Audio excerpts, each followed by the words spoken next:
Peace, boxing world. Dig these blues, puzzle these clues. You can choose, lose, or you can stay confused. You want some cool boxing news? Click that subscribe button. Like, comment, and share. It's the King, legendary Typecast. I'm out.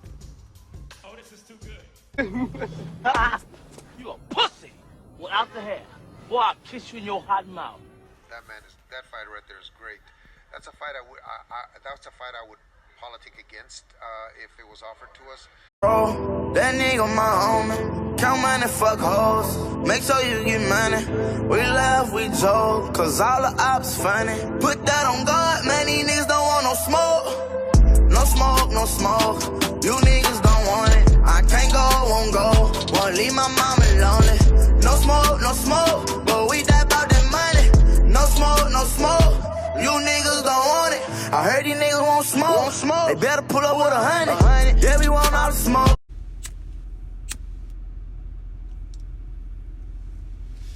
Peace, boxing world. It's the King, legendary Typecast. Dig these blues, puzzle these clues. I got some dudes you can use. On today's No Smoke series, we got Triple G and Abel Sanchez. Yeah. Getting real political. Oh, we're gonna get right into it. Peace. What's cracking with the boxing world? It's King, legendary Typecast. Dig these blues, puzzle these clues. I got some news you can use. Abel Sanchez. Motherfucking Abel Sanchez, man. Abel fool, man. Ain't no telling what's gonna come out of Abel Sanchez's mouth. Coach called him a Mexican coon, goddamn. But I ain't gonna lie. Some of his answers in this interview,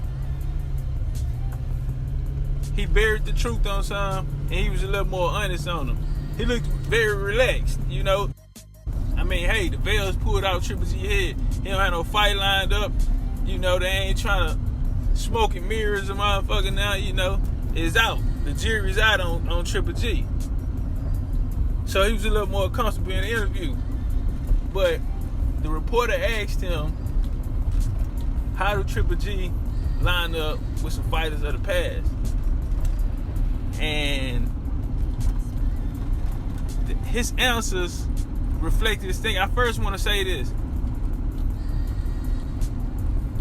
Abel Sanchez already came out and said he played a major part in the opposition that Triple G faced in the ring.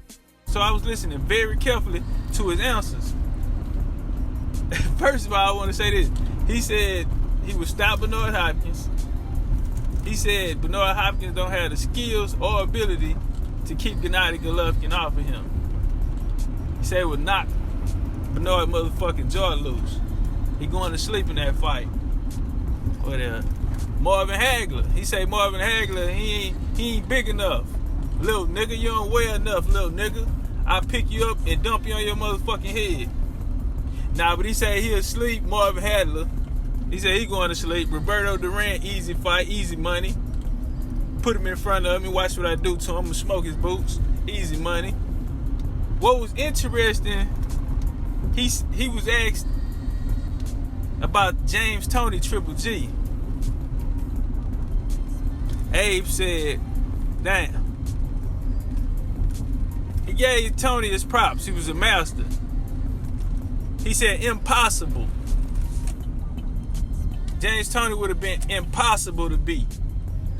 He said when James Toney was about 19-0, he had a fight. He was offered a fight against James Toney, and he went and watched tape on him, and he said, you got me fucked up. I'm like Earl on this one. Earl Spitz say, you don't care about my well-being. Yeah, he said, nah, he said that's definitely a fight I would have politicked against. His exact word, that is definitely a fight I would have politicked against. And the first thing that came to my head when he said that shit was probably the first thing that came to your head. Jamal Charlo. You feel me? Now, before I point that out, now why that was interesting to me, he also, what he said was fighters like Carl Froch would give Triple G trouble because they tall and they rangy. Jamal Charlo. He said another fight he would have politicked again was the Roy Jones fight, you feel me? Because of his mobility. He also said Roy Jones is another fighter that would have been impossible to beat, meaning Triple G. But he stated the mobility. I said, damn, cut. Jamal Charlo.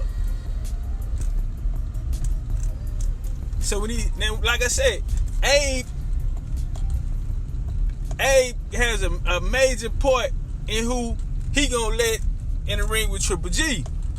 The motherfucker know his boxing, cuz I'm telling you, man. Listen to that hoe. Fuck all the coon. He ain't cooning and buffooning right now. You dig what I mean? Now we all know he want the Abel Sanchez show at the end of the day. And this wasn't about Triple G, it was more so about him. But he also kept pointing out the fact, I gotta say Triple G, but if you gotta let that be known, then we already know where you coming from. You know, he's being politically correct right now. But he also edified on how he thought the fights would go. Man, real good interview, man. Who else he said? He said that he would have took Sugar Ray Leonard. He said Sugar Ray Leonard probably would have won against Triple G because of his ring IQ. And last but not least, they say the best for last. And he was asked about Sugar Ray Robinson, and he didn't even let the reporter finish. Goddamn. You understand me? He came flat out, and that was the only fight that he came flat out and said Ray Robinson would smoke Triple G boots. That was the only one that he came out, and he went into how much tape and how many old fights that he used to watch with Ray Robinson and how special the guy was, man. Real interesting interview, man. But it all came down to, you know, I mean, Triple G is damn near like, this shit here gonna raise a lot of, you know, Triple G past the problem on the decline, and you really can't hide that shit no more. You gotta get out here, man. We got young hungry lions coming up, i.e. Jamal Charlo. And then right now, you know, you gotta grind for your shine, you gotta stay down for your crown, Lord, to bring royalty. And Jamal Charlo is doing that. Only thing I don't like about it, cuz you gotta be a little more vocal, man. Him and Earl. You see what I'm saying? The reason why I cut for Lomachenko so much, Lomachenko reminded me of a pretty boy Mayweather, you feel me? Because not just talented, but he won't smoke. And he not playing, he not around this hoe on some nice shit, all this. No, it's a different type of feel when you got a motherfucker like this in the room with you. I know I'm gonna have to face him. It's not a secret.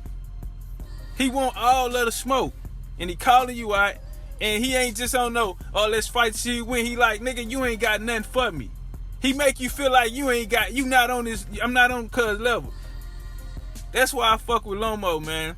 But I feel like that's what Jamal Charlo need to do.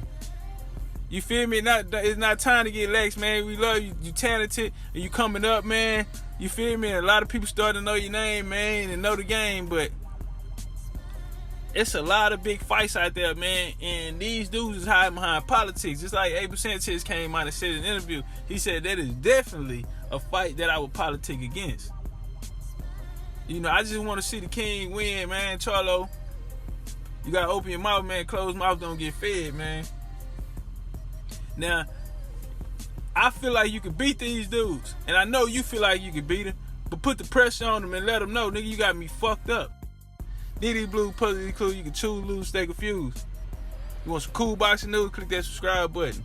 Like, comment, and share. It's King Legendary Typecast, and I'm out. One. Believe it or not, I was offered James Toney when he had about 19 fights to fight Terry Norris, and I turned him down because I saw a video of him and I thought, that fight right there is great. That's a fight that's a fight I would politic against if it was offered to us. That's another one because of the mobility and as a middleweight, I thought he was exceptional. I enjoyed watching Terry Norris just because of athleticism. Roy Jones was even more athletic, more evasive.